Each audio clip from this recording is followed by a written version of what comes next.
If you are thinner than me, you are fatphobic. No! You are my oppressor, and you owe me reparations. Hi guys, in today's video we're going to talk about the internet's newest LOLCow named Toya or Oracle.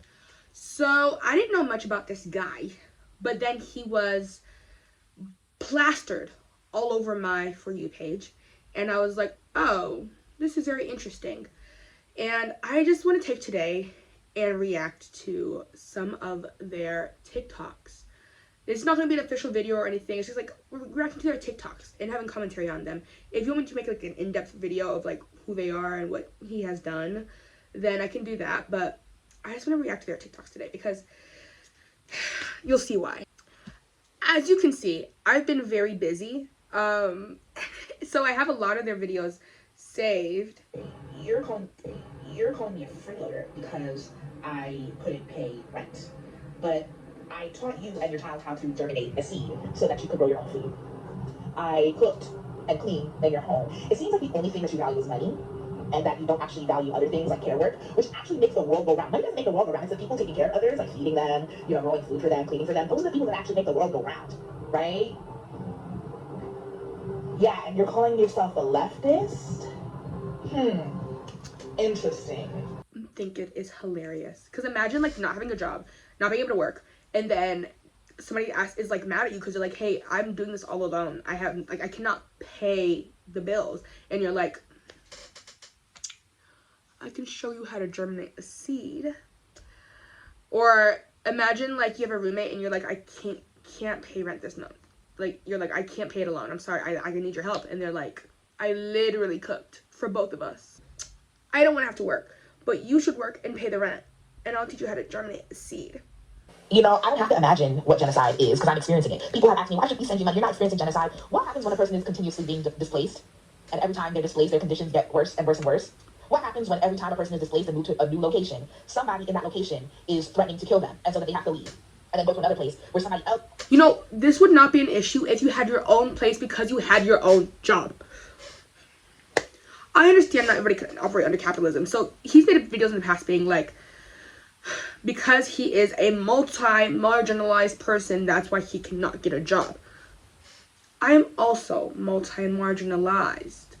I feel like you want to play the Oppression Olympics. If you want to play the Oppression Olympics, we can play. Else is threatening to kill them, and then they go to another place and somebody else... That has literally been my entire life. Moving constantly, escaping abuse constantly, fleeing genocide constantly, fleeing people making attempts on my life, whether overtly or covertly, constantly. Like, there is a reason why I no longer had money to live where I lived, and now I live in a different place, and people are still trying to starve me. It's because I'm experiencing genocide. And I don't have to imagine who's causing the genocide. It's you. It's people like you who watch me from the screen, who judge me, who hyper-criticize me, who harass me. It's people who turn me away from community resources because they believe the white imagination of others that I am a monster, that I am a beast, that I am a criminal.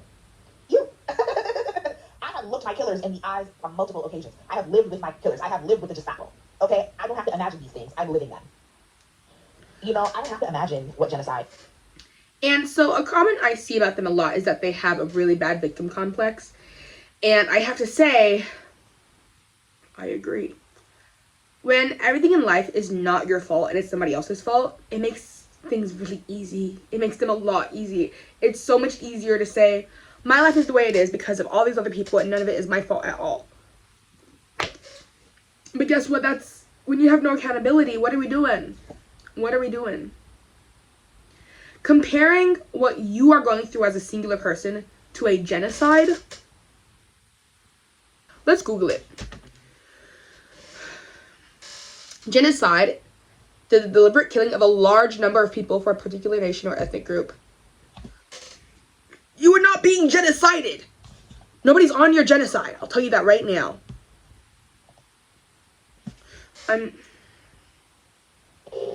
If you are lighter than me, you are colorist. You are my oppressor, and you owe me reparations. No! If you are thinner than me, you are fatphobic. No! You are my oppressor, and you owe me reparations.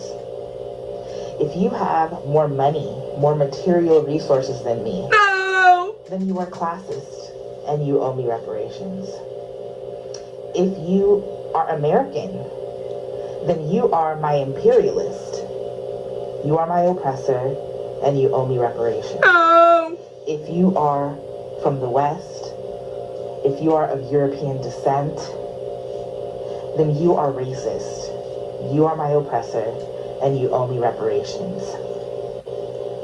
Not one If of those. you are able-bodied, Ooh, what's it? then you are ableist. You are my oppressor, and you owe me reparations.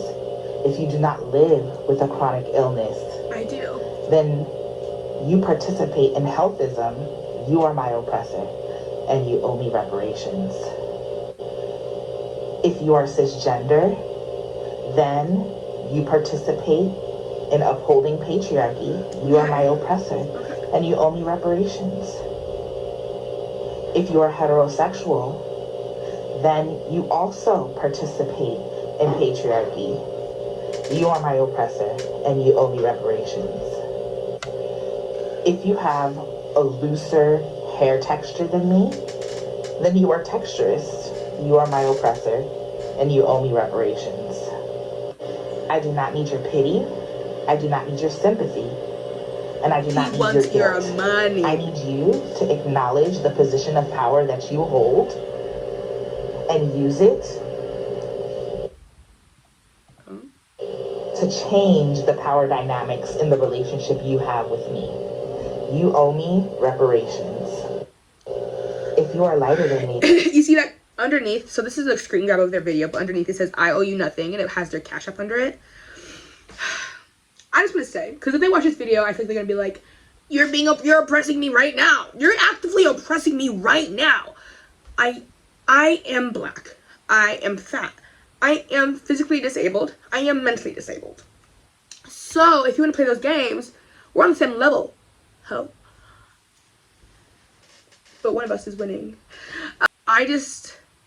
You might not think we're the same color actually because of the lighting, but I'll insert a picture right here of what I look like in natural lighting. I am a dark-skinned woman.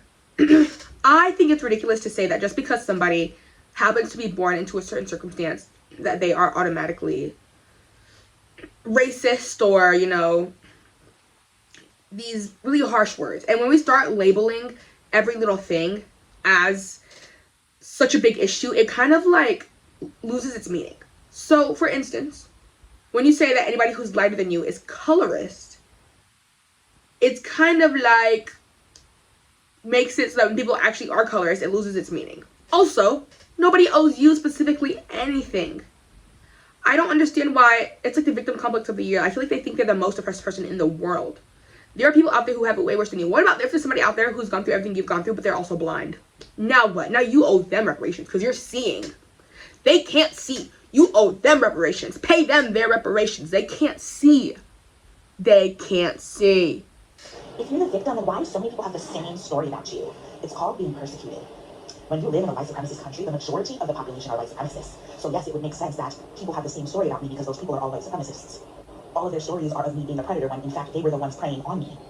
Again, I cannot even chalk this up to y'all being ignorant anymore. It is just white supremacist values and your confirmation biases. When Martin Luther King Jr. was assassinated in America, he had a 70 to 75% disapproval rate. Are we going to now claim that he was never the victim because a lot of people disliked him, a lot of people hated him? If you're the victim of that ending was crazy. Did I say that I did nothing with my life? Rest isn't nothing. That has actually been one of my goals for a long time, to rest more. So I'm very happy for your sister who, you know, was permanently disabled and decided to fulfill her dreams by going back to school and, you know, working in healthcare. Good for her. You don't have the same dreams. My dream was to rest. My dream was to have people paying for me to rest. And yeah, I've met those goals. I have been able to raise thousands of dollars for myself over the years to rest, to stay housed, to feed myself. I actually was able to fulfill my dream of becoming a musician, and I dropped 2 albums. I was able to fulfill my dream of pursuing art and painting and drawing, and I learned, you know, tattooing. I learned so many things about myself. Just because my idea of success is different from yours doesn't mean that it's not success. Did I say that I did nothing with my life? Rest isn't nothing. So I would agree that success is different for everybody, correct. But your goal was to rest. Yeah, all I see you do is talking and not resting. Where's the rest? Lay down, ho. Surprise, surprise, I have another individual that I need to call out for excluding me from community resources. Anusha, they are a Black disabled artist, a cisgender woman. I submitted my music to the Passion Project, which they run, in order to share my music on radio and so that people can support my craft. And I just received this email that due to the smear campaigns that have been run about me, they will not be putting my music on the Passion Project radio. So this is another person that I suggest people divest from, because it's very clear that this person is invested in perpetuating anti-Black ableism, transphobia, white supremacy. Am I surprised? No. Why are they automatically perpetuating these things just because they don't want you? That's crazy. It's crazy. It's crazy to say that about people with no backing at all other than the fact that they don't like you. People cannot like you because of you. Because of your personality. Because of how you speak. Because of the tone you use when you talk. Because you're annoying. It doesn't have to be because you're trans. It does not have to be because you're Black. It could be just because you. Under all those things, the common denominator is you being annoying. Sorry, this is getting too passionate. They're probably not going to watch this. Hopefully not. So, I'm not saying you as in you, the viewer. I mean, like, them. And it's just really frustrating because, like, I'm somebody who's also, a lot of my life, faced discrimination. You know, I'm the child of an immigrant. I'm disabled physically and mentally. I have a lot of the same disabilities that they have, actually. And look, I just feel like when you try to make your problems everybody else's problems and you're crowdfunding your existence, you're pushing the responsibility of you being alive on other people, which is not fair. It's not fair to literally be like, I want to rest. And I know that my supporters probably want to rest too, because my supporters are probably all neurodivergent and probably all also ill, and that's why they empathize with you. But I don't want to work. So can you please give me your money that you worked for, even though I know you don't want to work either? I just want to highlight a post that was made by one of these white supremacists where they say that they will put a belt to my ass, aka a whooping.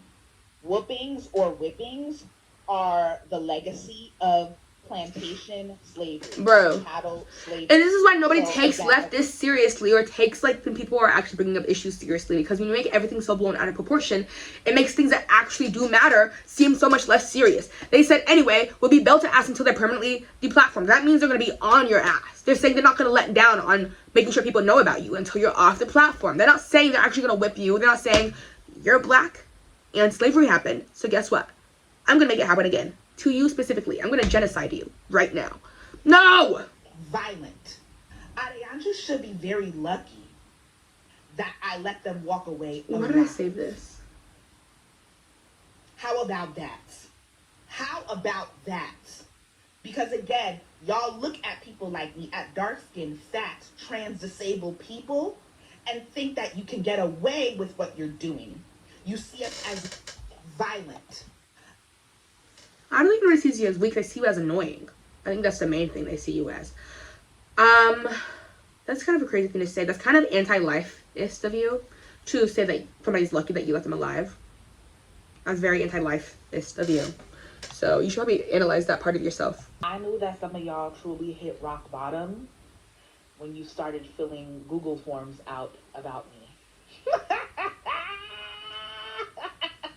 While you're worried about what I'm doing, even though the U.S. government also sees you, if you're a Black person, if you're a trans person, if you're an intersex person, if you're a queer person, as a pedophile, because our existences are already seen as pornographic. So while you're pressed about what I'm doing, they're ready to round y'all up in mass. And when they do, you'll be I need them to take you first, though. Too busy using right-wing conservative talking points against me to realize that it's too late to save yourself.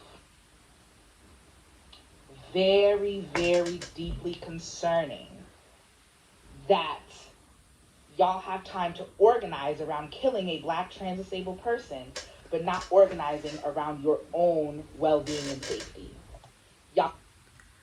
Okay. This is the core of who I am since I was brought to this earth.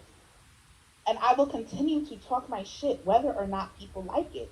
Period, twin. Since I was a toddler, like I've mentioned before, I was, aware of unfairness. Okay, I was most aware people of are. oppression Yep. since pre-kindergarten. We had a free lunch program and we had a paid lunch program. My parents could not afford the paid lunch program where they would give you pizza and beef patties and sips juice boxes. And I would get soggy sandwiches. And because I didn't want no soggy sandwiches, I wanted pizza, I would throw myself on the floor and kick and scream until my teacher gave me what the other kids had. And then Okay. in middle school, I would be in gym class, and the popular kids would only throw the basketball to their friends and not to the rest of us. And so I would call that out, and I would go to the gym teacher and tell them, hey, they're not passing the ball to the rest of us. And those kids, you know what they would do? They would threaten to fight me in the locker room for saying something about it. And then I was also standing up to my parents to the point that they said, since you love to argue so much, why don't you become a lawyer? So I was calling out even my adult parents and still am. So much so that the both of them blocked me. I don't care if you're uncomfortable.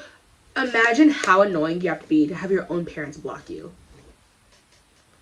Like, I honestly have a lot of similarities to this person, like personality wise, when it comes to I have autism, I have ADHD, I'm also very annoying. But I think it's a different expression of annoying. Because the things that they're describing are not unique experiences by any means. By any means. It's just about the people in their lives giving in to the things that they are throwing tantrums for. For instance, I have worked in education, and if a kid's throwing a fit about something, the last thing you want to do is actually reward that fit. So the people in their lives did, and that's a mistake that was made, and clearly showed them.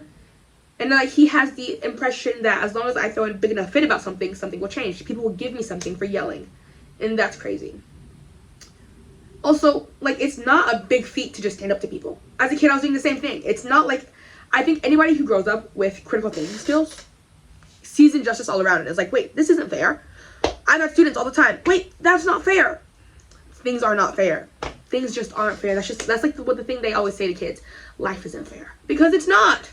Standing up to your parents and every kid who was autistic, every person growing up with autism and ADHD is told they should be a lawyer.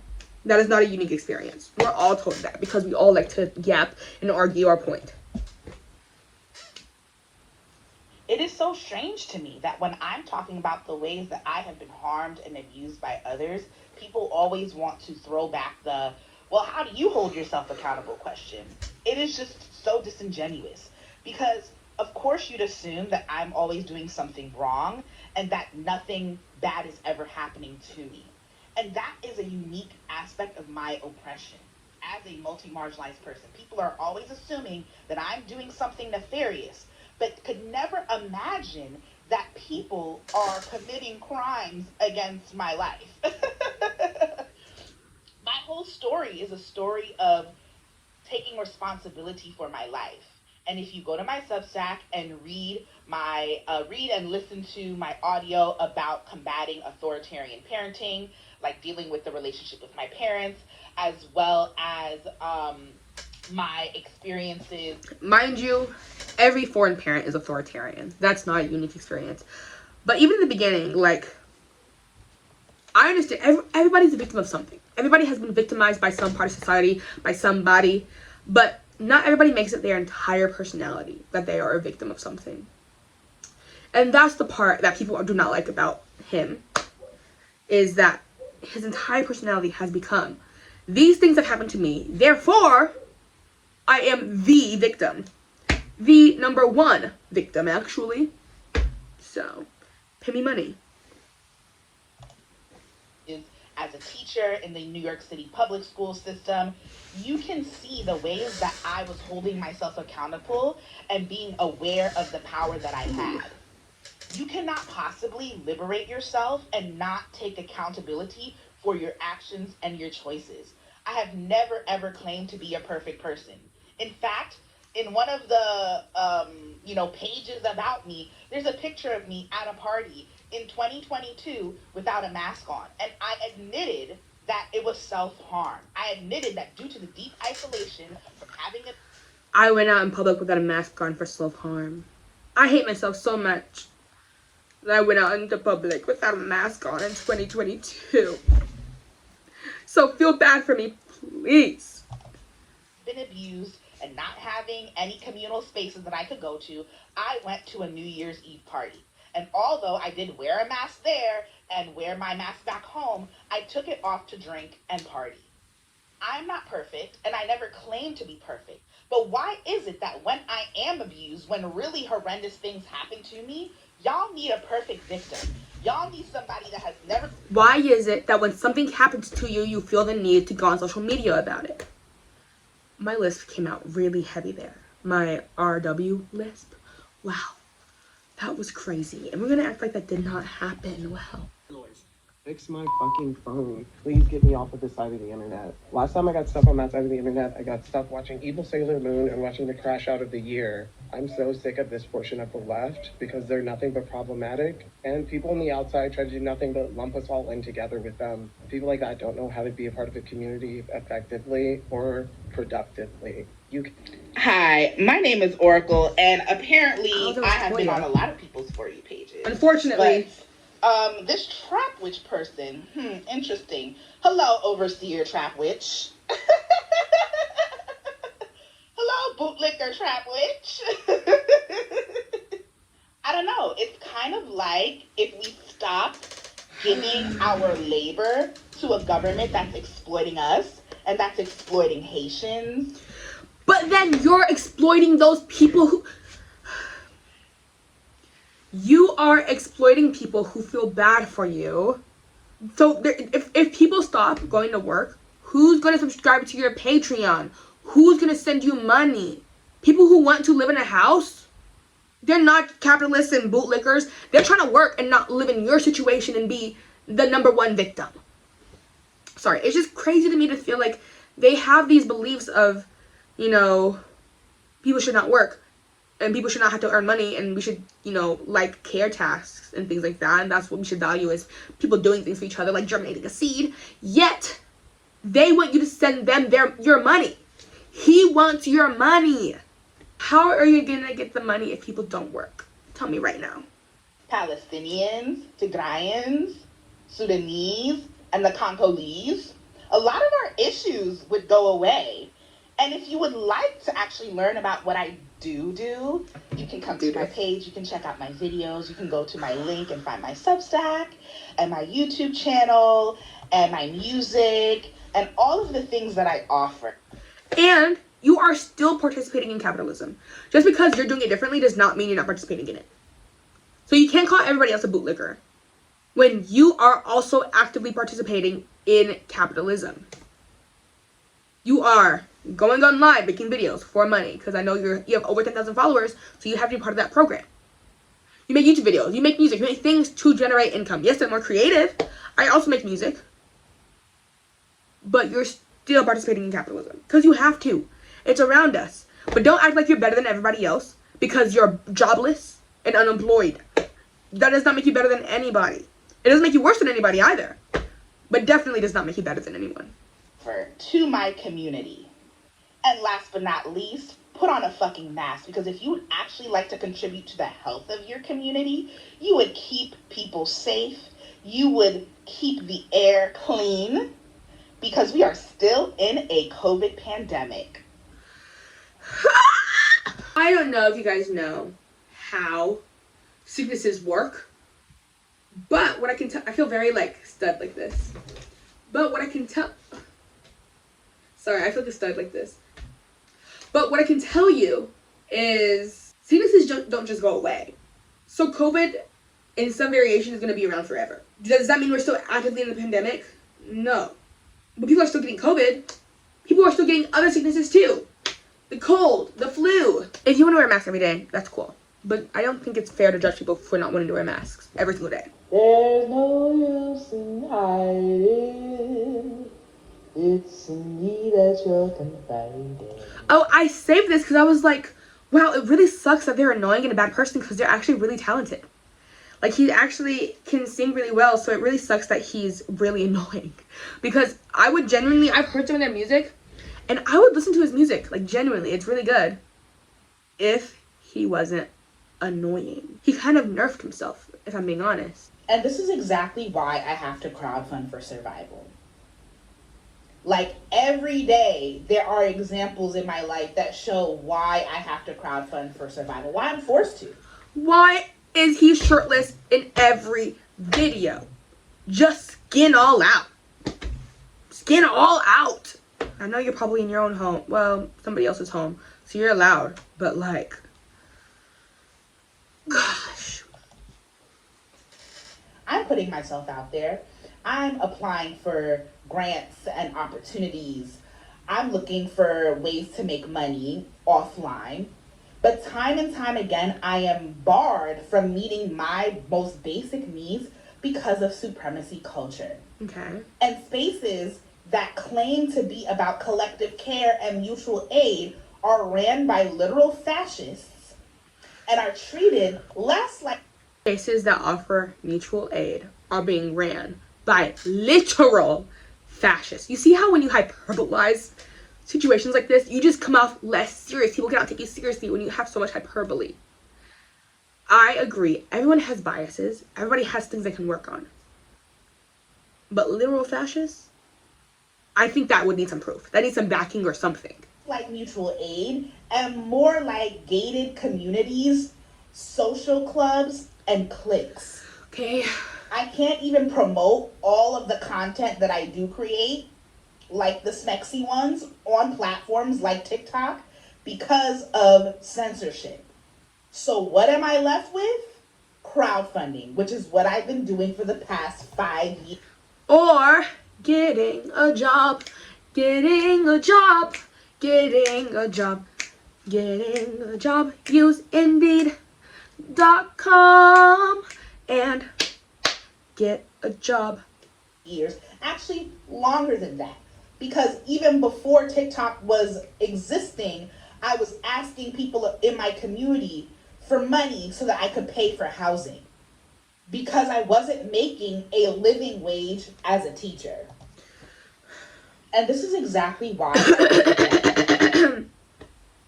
You weren't making a living wage as a teacher. BFFR. I don't know where you were a teacher at, but in America, like, I know the stereotype is teachers don't make a lot of money, because we don't. Teachers don't make a lot of money, but you make enough to survive. My partner and I, both educators. We lived alone separately for a long time, both fine. Now we live together, and it's better. But, like, we could survive alone, because we're living within our means. But if you're trying to live without, outside of your means, yeah, you're not going to have enough money. They had to crowdfund you guys. They had no choice because they needed money. They don't want to go to work. They want you to go to work and give them your money because they're the victim. You victimize them. I distanced myself from my family. I'm actually no contact with both of my parents. Because they blocked you. Yeah. Because I tried to hold them, accountable for the choices that they made with the money that they had. Oh my God, my father, when his mother died, I was 2 years old. She had a house. She owned a house that we had all lived in, a multifamily home. And she had left money so that when she died, he could pay off the house. My father took that money and just spent it on God knows what. The house wasn't paid off. And now it's gone. The house is gone. So that was my first childhood home. It's gone. Then my second childhood home, same thing. It's gone. My mom had spent so much money on just honestly nonsense. One of my biggest pet peeves growing up was just how much of a, like my mom just hoarded so much stuff and she would buy so many unnecessary items. And we would go to the mall and she I empathize with them. You know why? As a child of somebody who likes to also buy a lot of things, and some might say a hoarder. Mother, if you're watching this, love you. I empathize with being like, what do you mean you can buy all this stuff but you can't take care of me?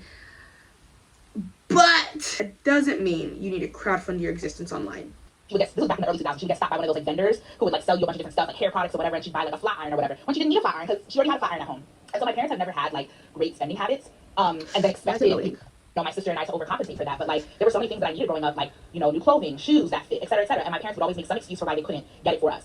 So now as an adult, like I am a lot more aware of my spending. I'm not gonna say that I'm not gonna get nice things for myself or but the thing is, my parents have always spent so much money on like other things, other people, and not taking care of us. And so it's been my biggest like point in life to make sure that the money that I'm spending is going towards my health and my well-being first before I take care of anybody else. And I wish that my parents would have taken care of themselves and their fucking kids. So you want your money to go towards you, but you want other people's money to also go towards you.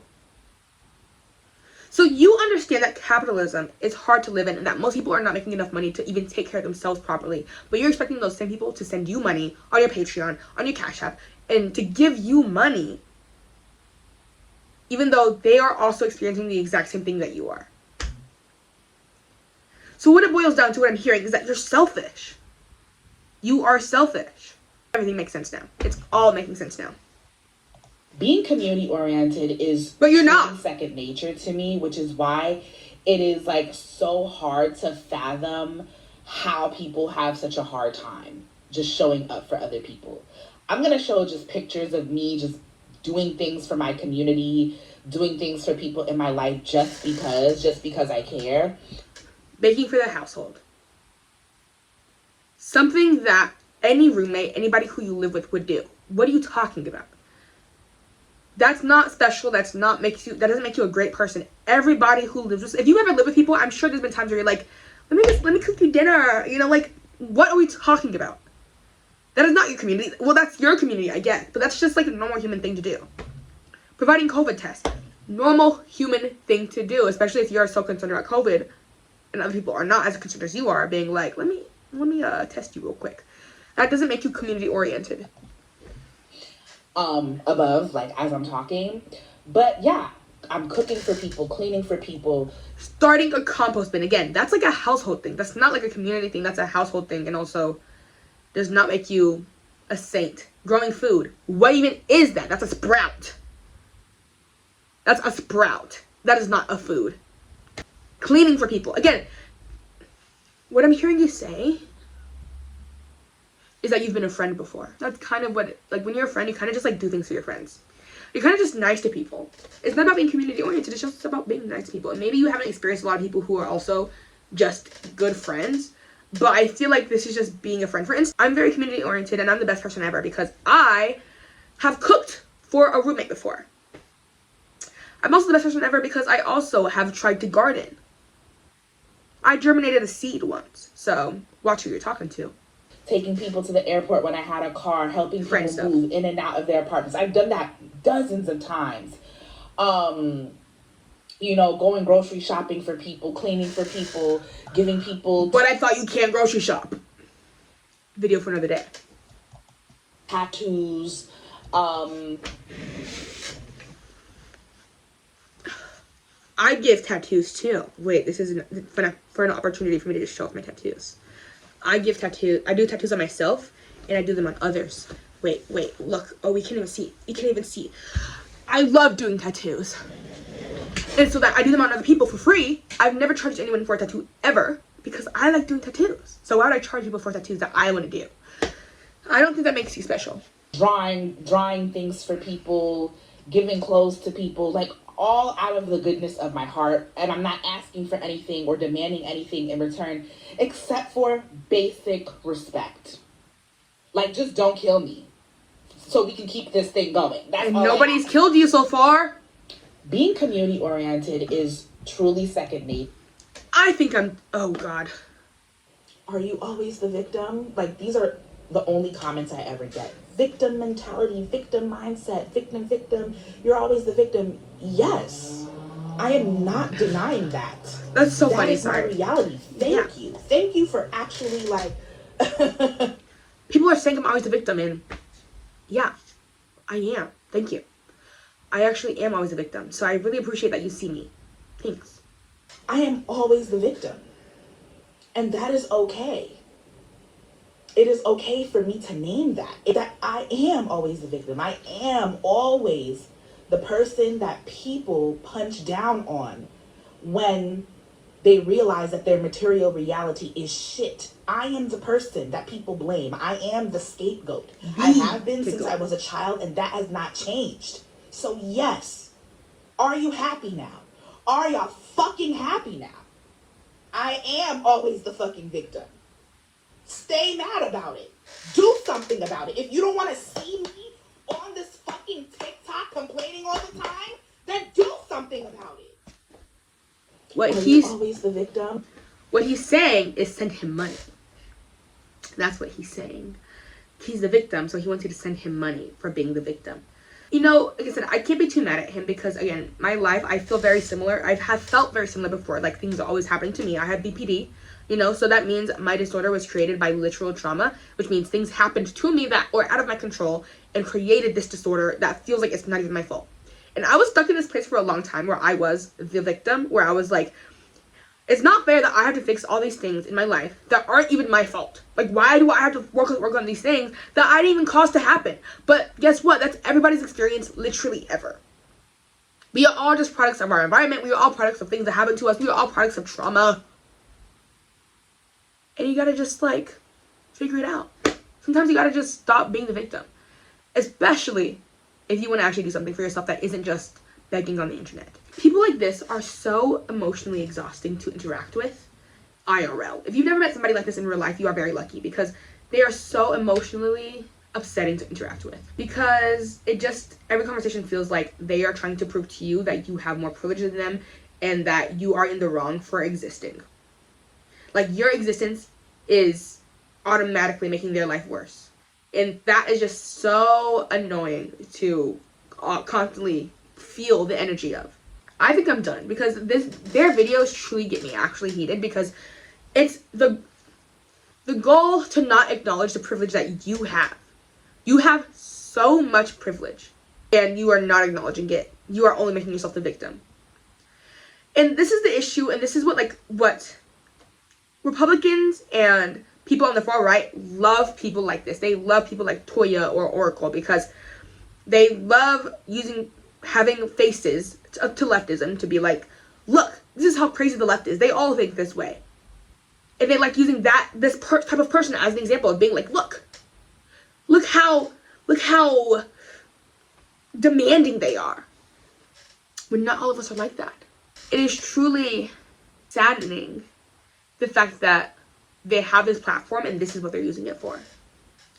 To complain about being a victim. Instead of the fact that they have enough followers, they can be doing something actually good. I see sometimes they promote some people's GoFundMes for like funerals and stuff. But the most of their page is them being the victim. And quite frankly, it's sad. It's a little pathetic. And it's just not, it doesn't give. It does not give. This is exactly what the right wants from us. They want us to be victims. They want us to feel like we have nothing going for us. So we have to panhandle, we have to beg. There are things you can do for yourself to make your existence better. And you are not doing any of those things. You are, I guess the thing that you're doing is taking money from people who also have issues. If you enjoyed this video, please give it a thumbs up. And please subscribe to my channel, because I do not make money from YouTube. But I'd like to. And if you subscribe, maybe you'll get a kiss. Not from me. I'm taken. But from somebody. And thank you to the two of you who are watching this. One of them being my girlfriend. Love ya.